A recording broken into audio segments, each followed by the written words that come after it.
মুর্শিদাবাদের ছেলে কেরালায় ব্রাউন সুগার নিয়ে ধরা পড়ে কেরালার জেলে আছে।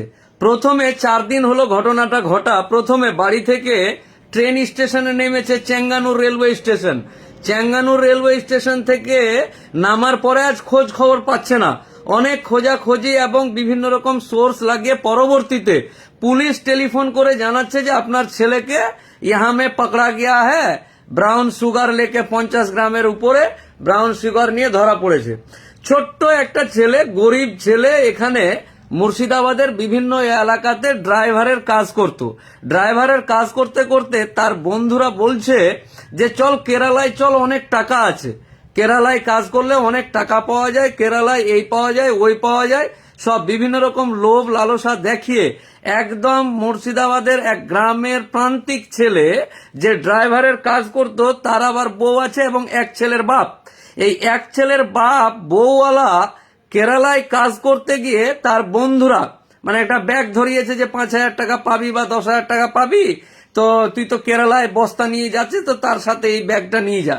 এই ব্যাগটা নিতে গিয়ে কেরালার চেঙ্গানুর রেলওয়ে স্টেশনে তুই নামবি এবং আমরা ওখানে আনতে আসব। এই নামবি আর আনতে আসব মানে মুর্শিদাবাদেরই কিছু ছেলে আবার ওই চেঙ্গানুর স্টেশনের আশেপাশে থাকে, তারা বলেছে তুই স্টেশনে এই ব্যাগটা নিয়ে নামবি, বাইরে এসে আমরা দেখা করব, যে তোকে তোদের মতন জায়গায় নিয়ে চলে যাব। এই যে আনতে আসবি আর আনতে তুই নামবি, এই কথা বলার মাঝখানেই চেঙ্গানুর রেলওয়ে পুলিশ স্টেশন অর্থাৎ আরপিএফ ওইখানকার পুলিশ মিলে এনডিপিএস মামলাতে তাকে অ্যারেস্ট করে এবং জেলে আছে। বলুন তো, এখন ব্যাপারটা হচ্ছে যে ছেলেটার আমার কাছে এসেছিল তার জামাইবাবু, মানে যে ছেলেটা অ্যারেস্ট হয়েছে তার জামাইবাবু আর যে অ্যারেস্ট হয়েছে তার শালাবাবু, মানে দুজন মিলে এসেছিল। এইবার মাত্র 3 কাঠা জায়গা আছে, তাও তবুও নিজের ইনকামে না। এখনকার বর্তমান ছেলেরা ইনকাম করে 2-1 কাঠা জায়গা কিনবে এই ক্ষমতা খুব কম, বুঝতে পারলেন না? তা আবার গাড়ি চালিয়ে বা ড্রাইভিং করে বাপেরই রেখে যাওয়া কোনো মতো পেটে গামছা দিয়ে কষ্ট করে নিজে না খেয়ে ছেলে মেয়েদের জন্য যে জমিগুলো করে রেখেছে 1-2 কাঠা, ওগুলোর মধ্যে 3 কাঠা জমি আছে। ব্যাপারটা বুঝতে পারলেন তো?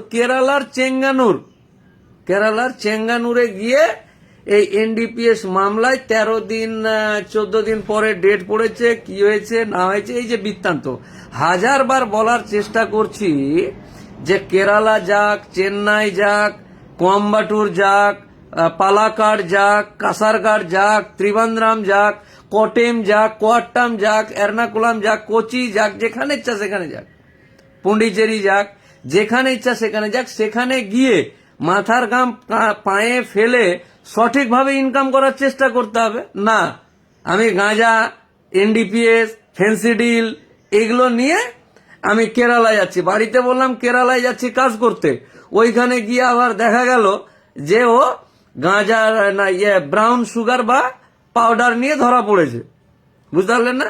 এর আগে আপনার ইয়াবা ট্যাবলেট বিভিন্ন রকম এইসব ব্যবসা ট্যাবসা আছে।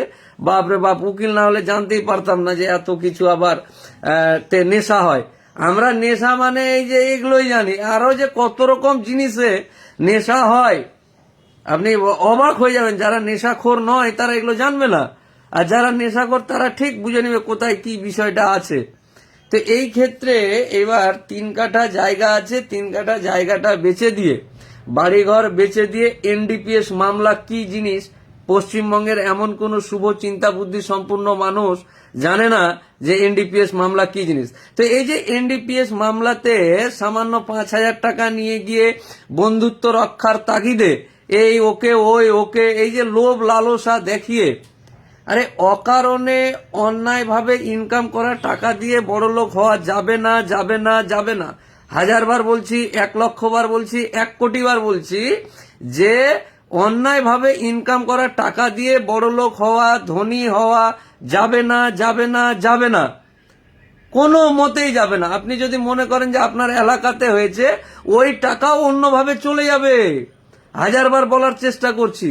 তাই আমার যে সমস্ত ভাইয়েরা রাজ্যের বাইরে বিভিন্ন রকম ভাবে ইনকাম করে চেষ্টা করছে, তাদেরকে অনৈতিক পথে যাওয়ার জন্য নিষেধ করছি, আর সুষ্ঠু এবং স্বাভাবিকভাবে ইনকাম করে এসে তার পরিবারকে দেখাচ্ছে।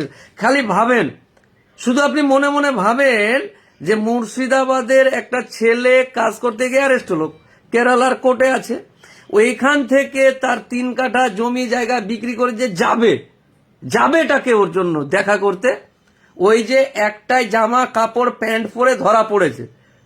7 দিন ধরে একটা প্যান্ট আর গেঞ্জি আর ভিতরের কিছু পরে থাকলে ঘা হয়ে যাবে রে ভাই, বুঝতে পারলেন না?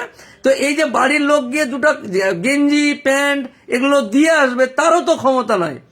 এখান থেকে 30 ঘন্টা লাগবে বাই ট্রেন, বুঝতে পারলেন না বিষয়টা? এবার আসুন যে ওই দেখা করা যে হ্যাঁ আমরা আছি, তোকে ছুটাবো, ধরবো, উকিল ধরছি, মুক্তার ধরছি, সব দেখছি, তো থাক, চিন্তা করিস না, এইটা বলারও ওখানে লোক নেই। নাম্বার 2, এখানকার মানুষ ওইখানে গিয়ে যে উকিল ধরবে, এখানকার ভাষা ওখানকার ভাষা। দেখুন, যে ধরা পড়েছে, যে ধরেছে পুলিশ সেখানকার, যে আদালতে মামলা হবে সেখানকার, সরকারি উকিল সেখানকার, আপনিও গিয়ে উকিল ধরবেন এখানকার।